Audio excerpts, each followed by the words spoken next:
Yes. What are we going to do tonight?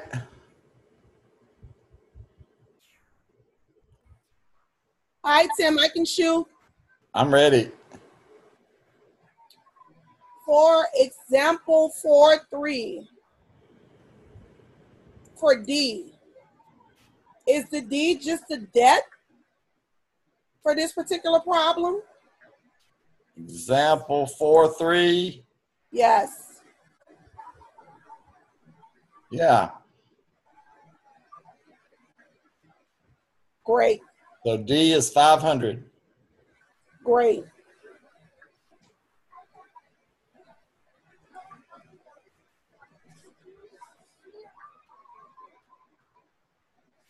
I also have a question about 4.5. All right. Why are we not using the 1 minus T for this particular problem? Is it because this is new equity and we don't have any taxes so far? Well, we are using the 1 minus T. That's what this 1 here in the formula is there for, because the T happens to be 0 in this case. Okay, great. We're referring back to the situation that was here in 3, which refers back to 1 where there was no taxes. So Got it. Thank you. Yeah, so T is just 0, but you guys need to understand you're using the same formula every time. It's just that sometimes the variables that go into the formula don't matter because they're zeros. They zero out. Got it.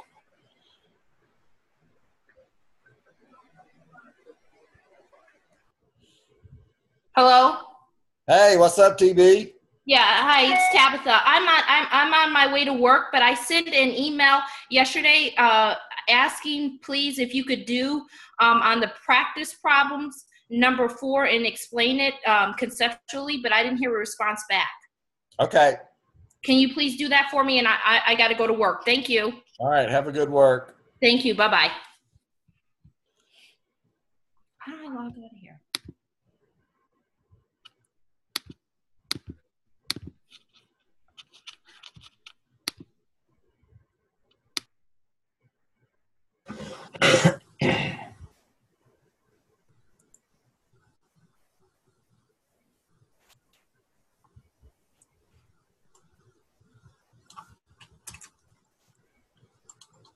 All right, my Alzheimer's just kicked in. Which one? Number 4? Yeah, she wants you to explain number 4 conceptually. Okay. So it's not conceptually different than any of the others. Okay. We're still doing the same thing. We should always start off with a base firm value. And this is going to be the same thing that we had when there were taxes before. So that's the 681, 818, right? Once you take away part of the free cash flow because you're having to pay taxes, we're losing value from the 1363 down to the little bit below 700. So that 50% taxes cuts away a big part of the firm value, half of the firm value. All right, but since we're in a world with taxes here now, we're going to find out what the taxes do when we also have debt. So anytime that you introduce debt, you can always start using this equation. Tax shield plus the unlevered value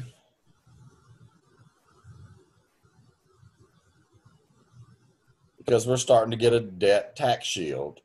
Anytime you have taxes and debt at the same time, you're going to increase value because you're sheltering some of that cash flow that we were paying up in number 2. You're taking some of that cash flow away from the government and you're sending it back to the financial markets. So we had 300 in debt. So the 150 debt tax shield plus the 681, that gives us the 831.82. Now, the other thing that we always need to think about whenever you add debt is we know the shareholders are going to demand a higher rate of return because they don't want to have to share that cash flow. If it's unlevered, they get the entire cash flow. But if there's debt, they're having to share it, so they're going to demand a higher rate of return. But we're always using the same formula for that.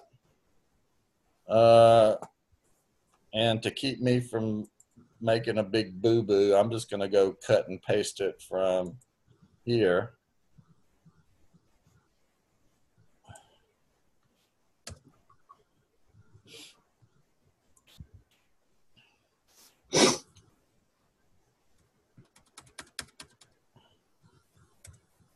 So there's our formula for the RSL. So I'm taking the 22 that we started off with, got that from CAPM. I'm adjusting it for how much debt there is, and that's 300 debt divided by the equity. The equity is always going to be value minus debt, so that makes it 531,818 here.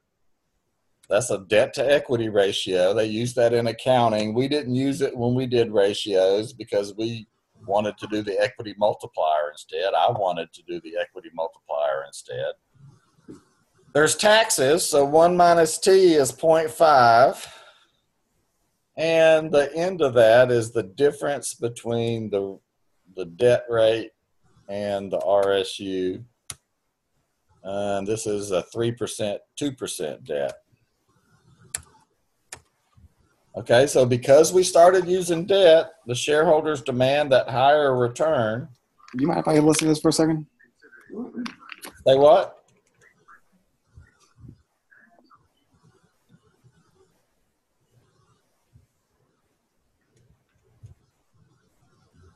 So I got 0.22 plus, I just did that math in that last part. So that should give me a levered return to equity of 27,564. And we wanted that because we need to find the WACC. WD is going to be that.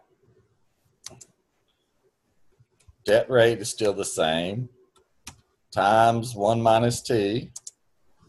Plus, now we need the weight of equity.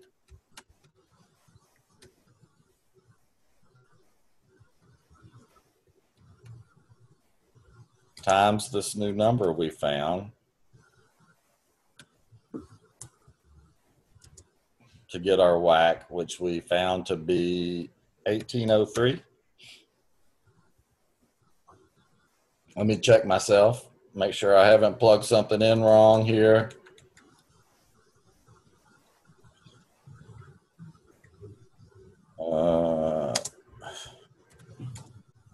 Getting 0.0036 plus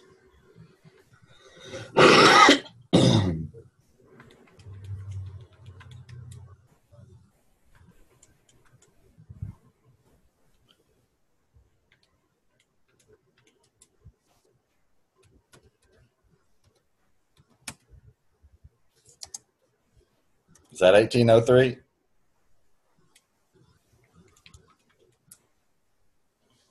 I got some rounding difference here. I'm not sure what I rounded too much.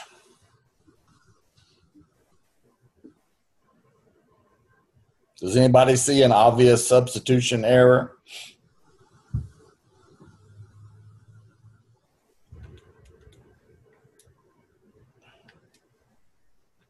%2 is right. Tax rate is 0.5. I don't think that's the difference.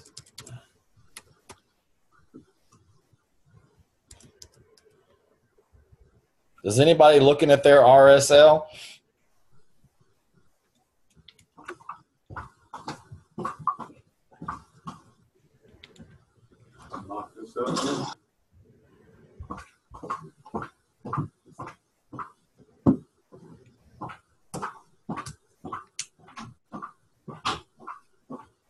That gets us a little bit closer,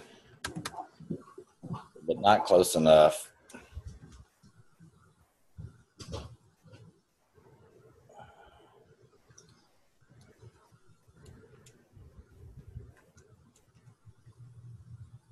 I'm still getting just a 1798.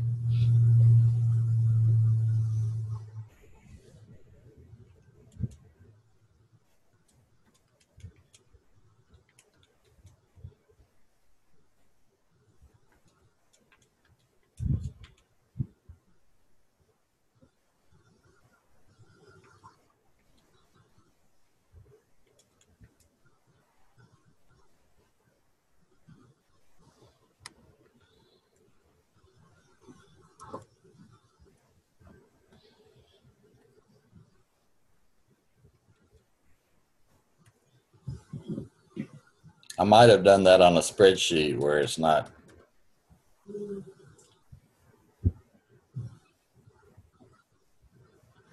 Here's another way we could check it. We know the firm value now. And we know that the firm value divided by the firm value is equal to the free cash flow,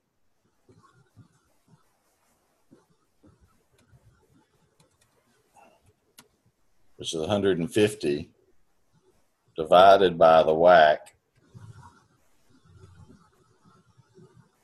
So I could say 150 divided by 681.818.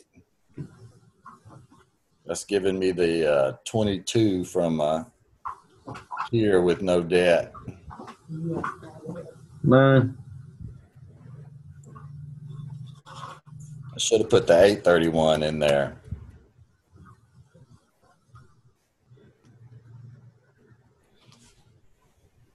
But I mean, conceptually, we're doing the same thing. We're using the same group of formulas. We're plugging in numbers. We could have done this even if there was no debt. The D would have been 0, so VL would have equaled VU. That's the difference between 1 and 3. Though you could still use the same set of formulas.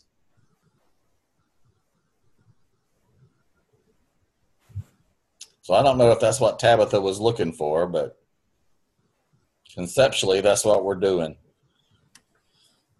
And then we can add in the Hamada beta. We're just taking whatever we found for RSL, and we're basically just doing this, solving for the beta, the new beta.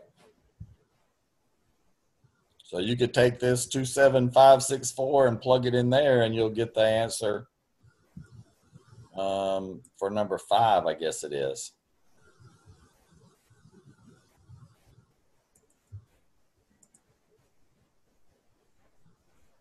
So it's kind of hard to ask somebody.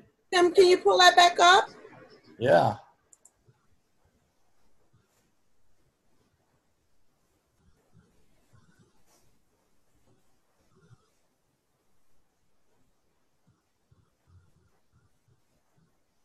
Thanks. Sure.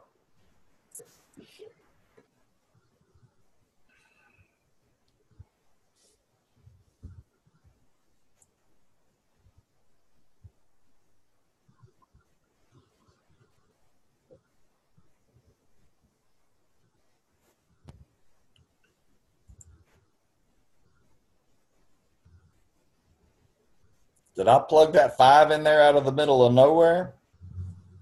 Yeah, that's what I did. That was the problem right there. Thank you, Julie. 22 plus 5.6 should be 27.6. I don't know where that 5 came from. If you get rid of this 5, we get all the way up to 18.3.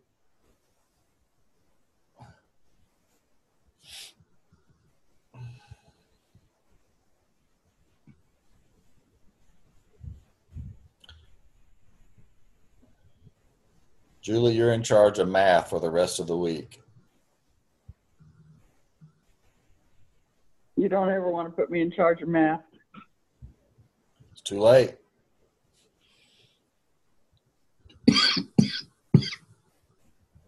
Corey, are you feeling bad? Not feeling the best, that's for sure. Well, my grandfather used to always tell me that whenever you get sick, just drink bourbon.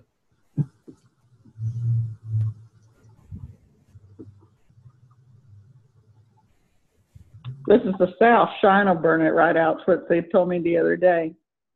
I have never in my life had any moonshine.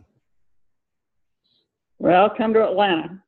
And Oh, we got it. We even have an annual festival up here near Blanchard. That's a moonshine festival, and I still it's have. nasty. I'll just stick with my heroin. I know what I'm getting there, you know. Yeah. What else I want to do?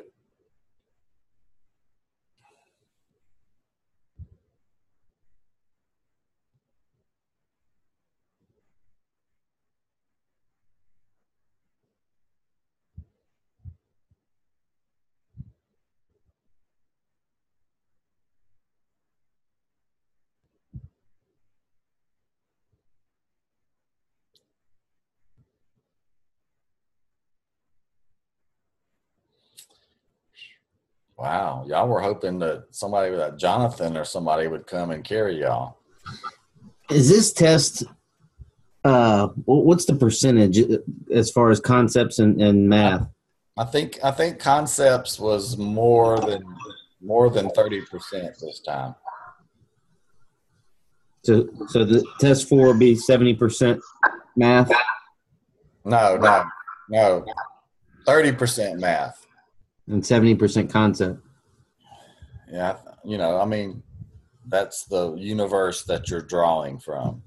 Well, I noticed in the reading that there's a lot of conceptual in the reading. And, the math is all pretty similar, and you can tell in the practice problems there's a reduced amount of practice problems as well. Yeah.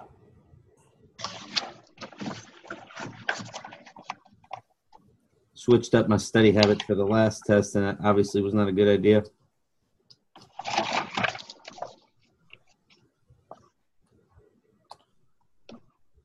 What else I want to do?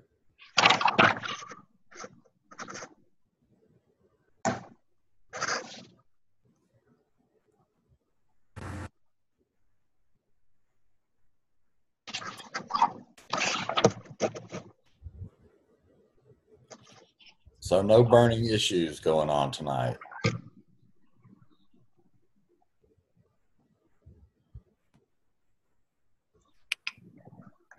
have a question.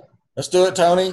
I'm sorry I'm late. You might have already gone over this again. There's no such thing as late in a voluntary meeting.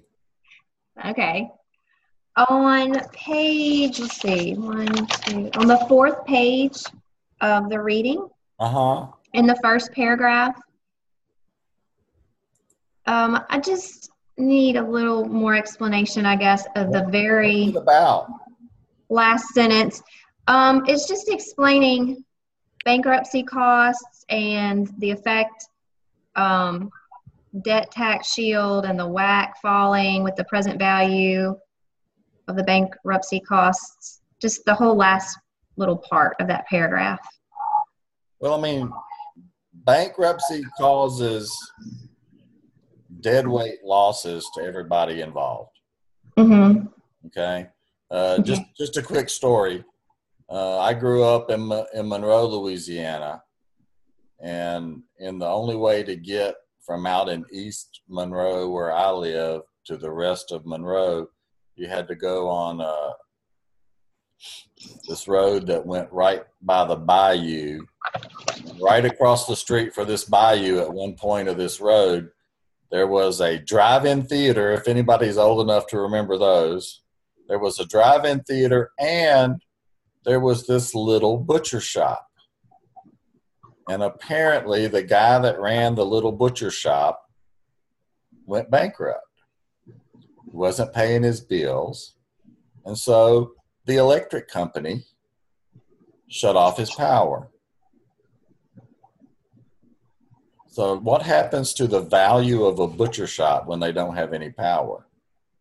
I mean, they could have at least wholesaled the meat to give some kind of cash flow that they could have used to pay creditors.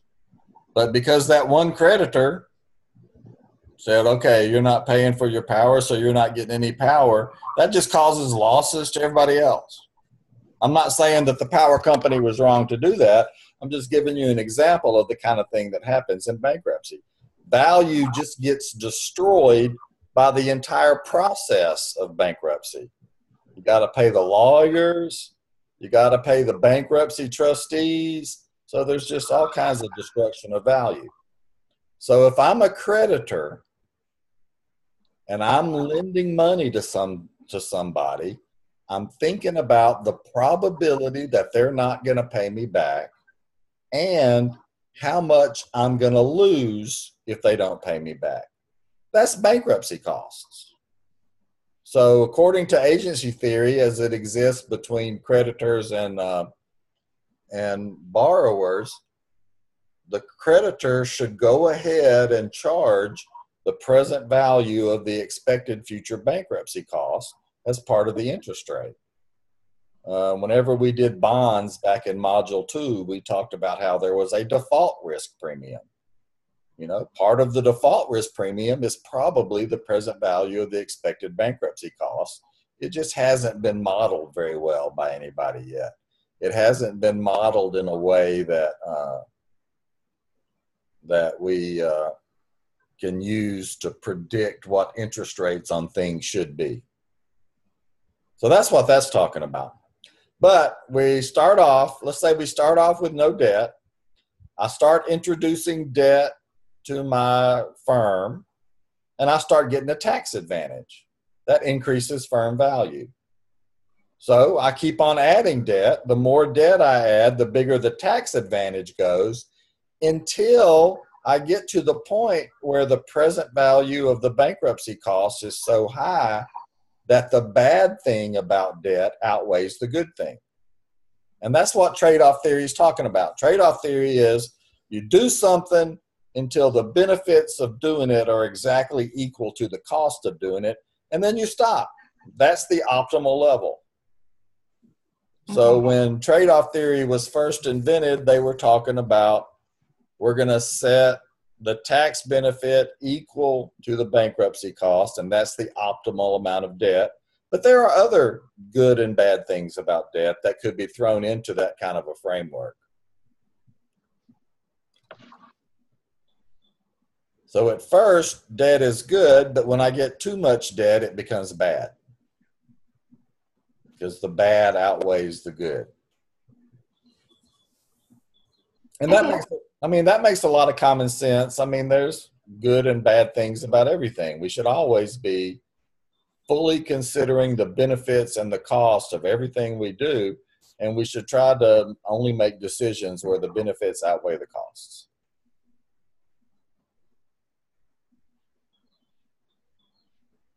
Does that help, Tony? It does. It does. I don't think I was understanding the amount of potential bankruptcy factored into the present value. I wasn't looking at it that way. That the creditor's looking at you to see how much, how at risk you are for bankruptcy, and then. But you're comfortable with the idea that if there's more default risk, creditors are going to charge you a higher rate. Right. All that we're doing here is we're just talking about where that could be coming from. I gotcha. Yeah, that helps. Thank you. Good. Somebody, some little thing popped up on my screen that said somebody had their hand raised. Who was that? You don't have, just jump right in there anytime, Clark.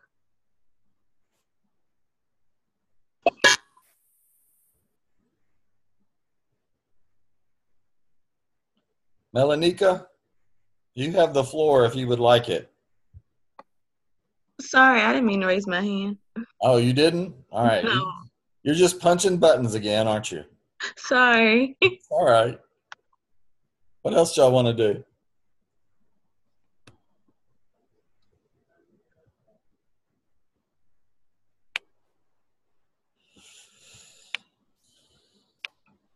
I have a question. I'm ready. Under dividends, dividend decisions under irrelevance, there's this formula you gave that avoids dividends. Can you please explain that formula? Its value equals NOI minus investment.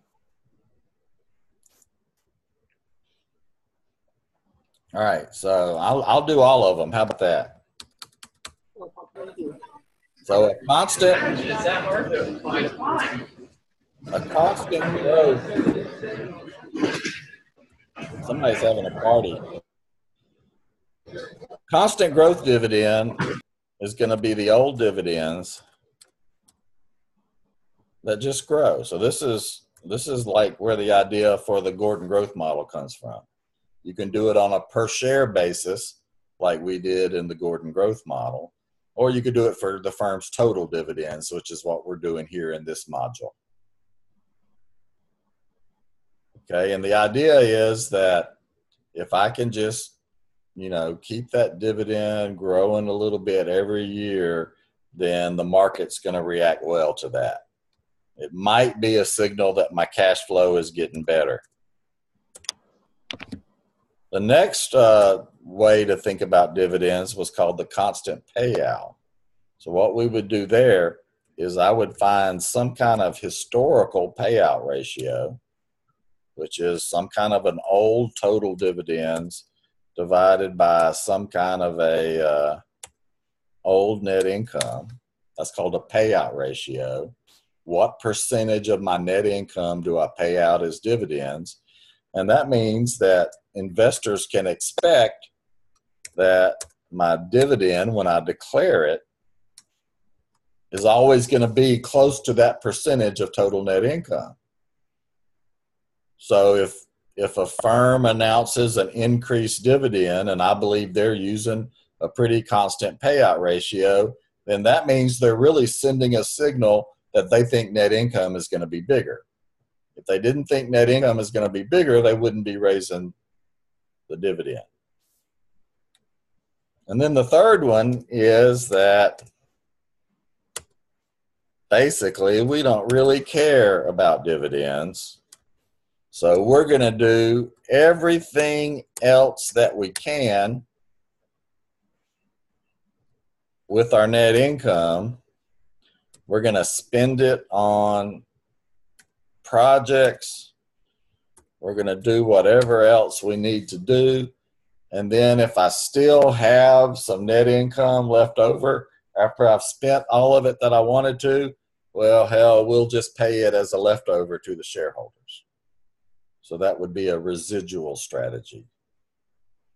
And it kind of goes along with the idea that Modigliani and Miller proposed, that dividends don't matter.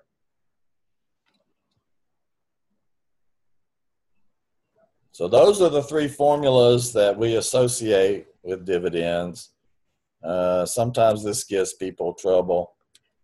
Going back to the idea of WACC,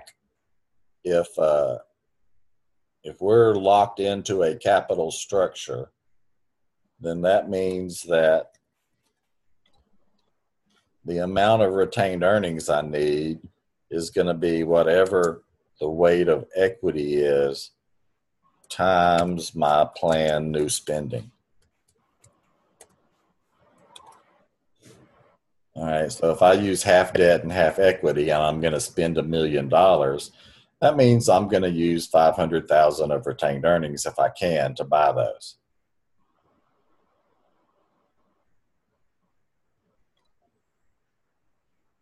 And the residual is the only one that makes retained earnings more important than the dividend. And that's the one that distinguishes that strategy from the other strategies. Does that help, Johanna? Yes, sir. Johanna, your mic was good tonight, by the way. It must be some kind of atmospheric thing. Thank you. But some nights it just sounds like some kind of a weird Beatles on LSD song. There are a few of those. Can you also please go through this formula that's on page 5 for firm value that's mentioned under irrelevance? Page 5. Firm value. Oh, this thing right here? Yeah. Yeah. No, I was just showing you that we could, I'm not ever going to make y'all use that formula. It's just that some people understand mathematical formulas better than prose. So I always try to put both when they're available. But if you'll notice, nowhere in this formula that allows us to figure out value is dividends. So the whole point of putting that formula in there is to back up what Modigliani and Miller said, that dividends don't matter, because we could figure out the value of the firm without knowing dividends. In fact, we've been doing that. Like up here, there was no dividends in this value of the firm formula either. Mm-hmm. Now, they weren't concerned about dividends up here. They just assumed them away. But then later they came back and they said, well, even if you had dividends, they wouldn't matter. They wouldn't change what we said before. Mm-hmm. But it's just a present value of cash flows minus what we're spending on new assets plus what we got for other assets by selling off new shares. So conceptually, it's pretty easy. Uh-huh. Thank you, that helps. Good.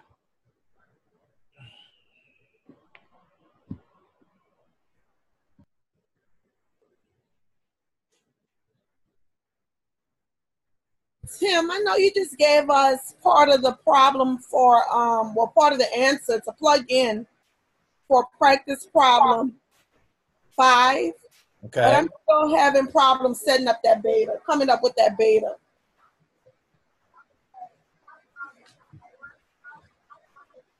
All right, let me go steal another formula.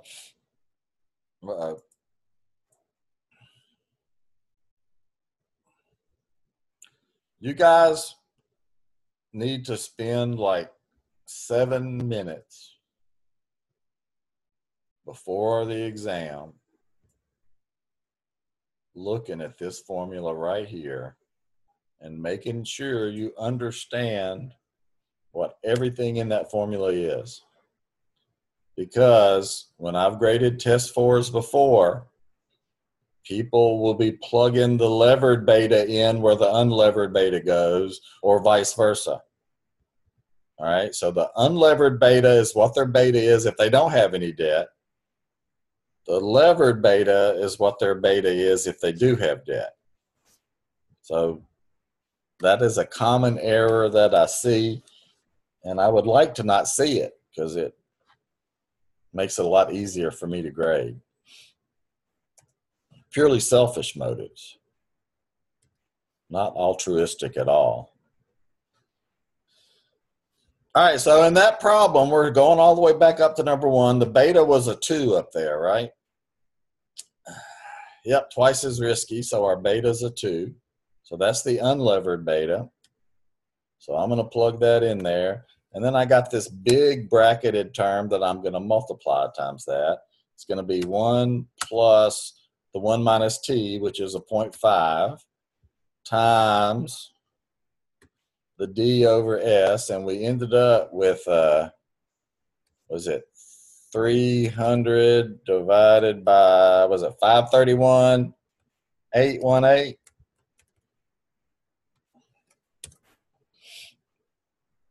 Wasn't our last value 831? Yeah.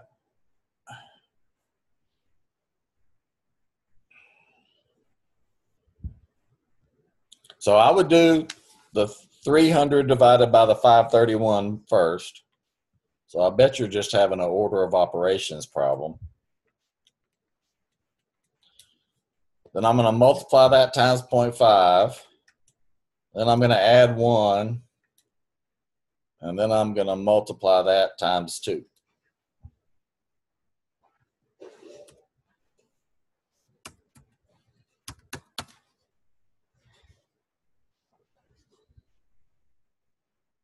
So same values for those different variables that we used before, but we're going up to, and here's how you could check yourself.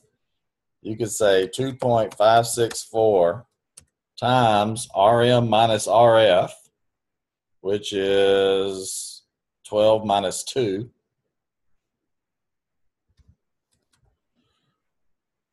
plus the risk-free rate.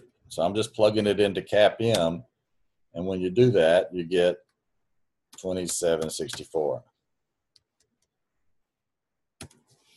which is the same answer we got for RSL before.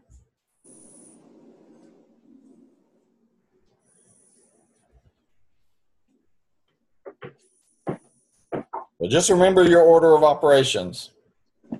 Do things inside the parentheses, then you do your multiplication, then do your addition. I bet that's what was happening. Got it. Thank you.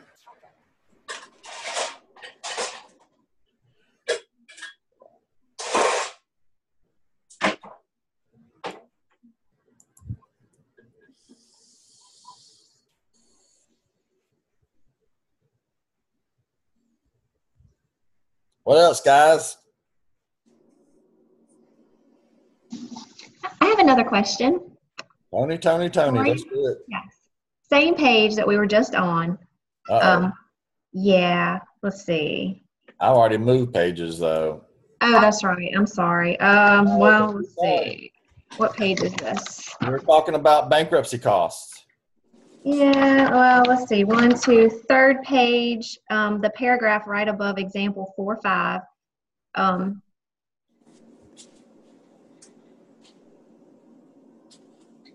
I guess I'm just trying to understand the, like the last sentence. With taxes, debt cost falls faster than the owner's return increases, causing WACC to fall. Yeah. Okay. Yeah. I'm having trouble with that for some reason. So just imagine a situation where we made taxes 0, and let's just say we were, for fun, repeatedly changing the WD, finding the new RS, and finding the WACC. If taxes are 0, every time you change the WD, that's going to change your RS, and the change in the RS is going to exactly The tile cabinet broke. The change in the RS is going to exactly offset The cabinet is broke. the change in WACC that comes from the different WD. So WACC would never change. But if I have some kind of positive tax rate like that, when I increase WD, the left term there, this term is going to go down faster than this term goes up. And WACC was lower. And that having a lower WACC is a way to think that I'm increasing the present value of the free cash flows, and that's what's increasing firm value. That's what I'm trying to say there. So if you wanted to practice RSLs, you could do that. You know, you could set up a spreadsheet where you had this WACC. You could make T equals 0. You could put in a RSL formula, and you could change the WD and the WS, because if you think about it, in that formula we use this term. In that formula, that's always going to be equal to that. So You're going to get a systematic change in the RS that's going to offset the decrease unless there's taxes and the debt costs decrease faster as you change WD.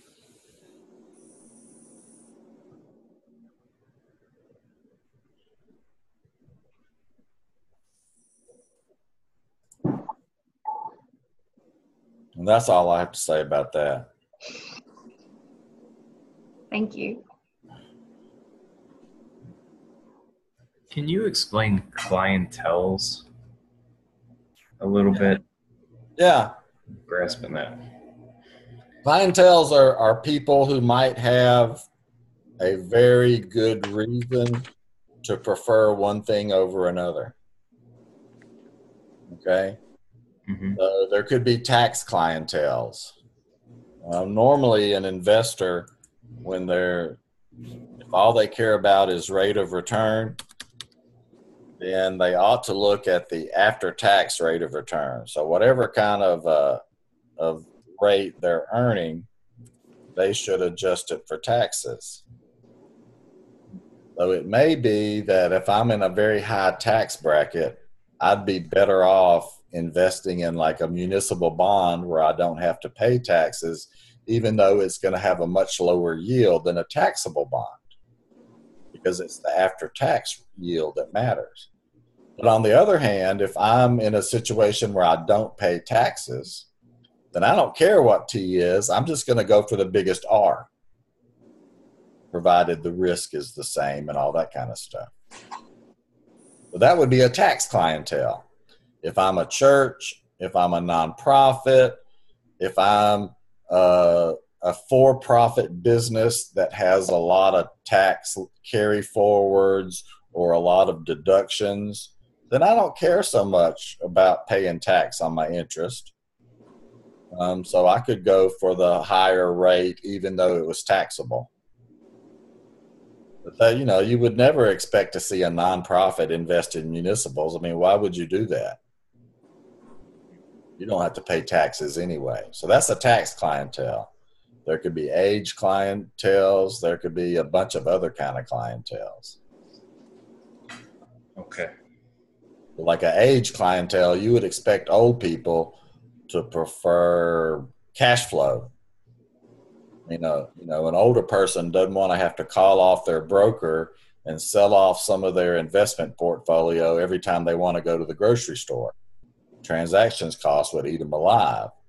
So they like bonds with big coupons, and they like stocks that pay big dividends so that, they get a check every month, and then they can go to the grocery store. They don't have to talk to their broker anymore and get charged for it.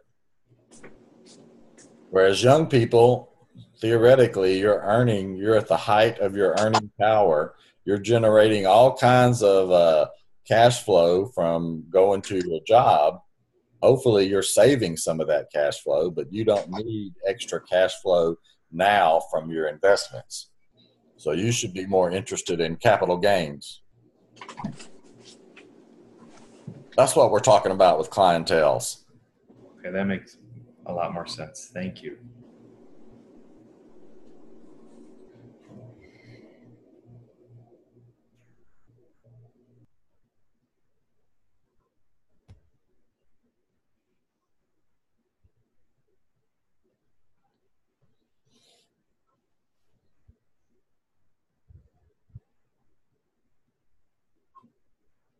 Anybody else have any burning issues?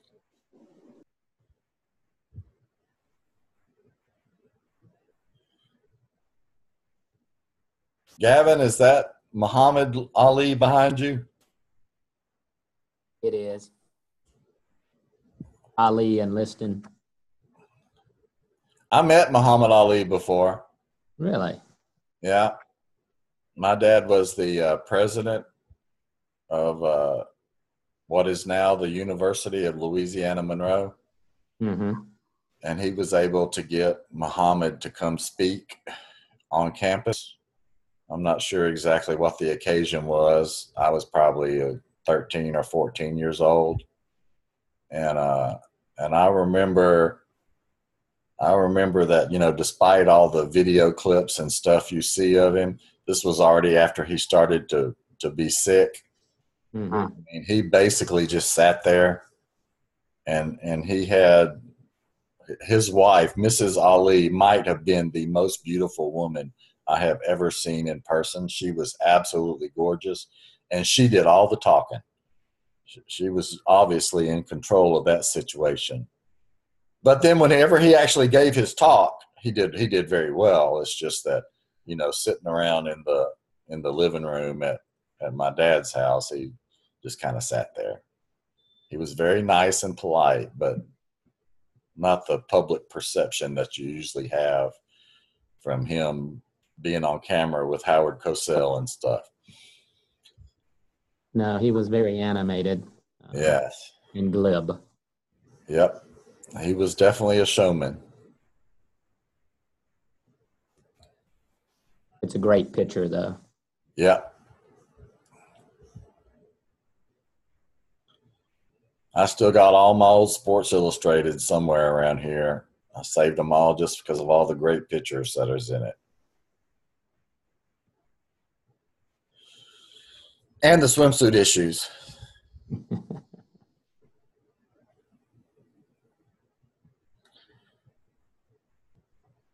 All right, so we covered boxing, sports photography. Anything else y'all want to do, or y'all want to come back again tomorrow night and have more? Just a quick question on clientele. Say again? Just one quick question on clientele. Okay.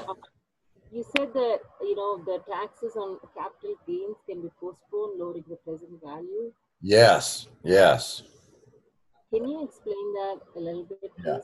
Yeah. Here in the United States, even though they fiddle with it sometimes, you typically don't have to pay a tax on capital gains until you actually sell the thing that you got the gain on. So in other words, we don't have to go in every year and somehow try to measure the market value of our assets and pay taxes on how they might have increased in value.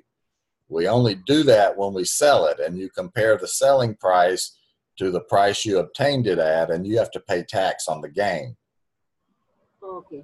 So if for some reason the tax rate on capital gains is disfavorable compared to the tax rate on cash flows, then you could always postpone paying the capital gains tax just by not selling those assets. Okay. My dad grew up in the Depression, and so ever since he became an adult and actually had, disposable income above what he needed to feed me and my brothers, he's always invested in stuff. And there's been a couple of times when it caused him trouble because he's had some of these things he invested in for so long that when he needed cash flow, he didn't want to sell off these assets because he would have to recognize this huge capital gain, and he'd have to pay taxes on it. So he's actually made the decision to go out and borrow for a temporary cash flow need rather than sell off some of his assets. And now he's just waiting to die. He talks about dying all the time. He's at that age. And so he knows that when he dies, he can give it away in his will, and there will be a big tax exemption when you do that, so that whoever he gives it to won't have to pay the capital gains. He thinks way too much about taxes and way too much about dying. He probably thinks way too much about money altogether, but if I would have had to chop cotton when I was 8 years old, I probably would think more about money myself. I'm spoiled because of his hard work.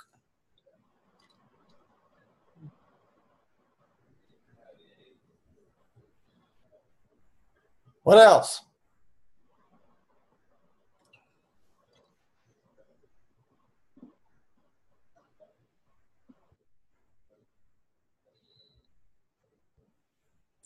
All right.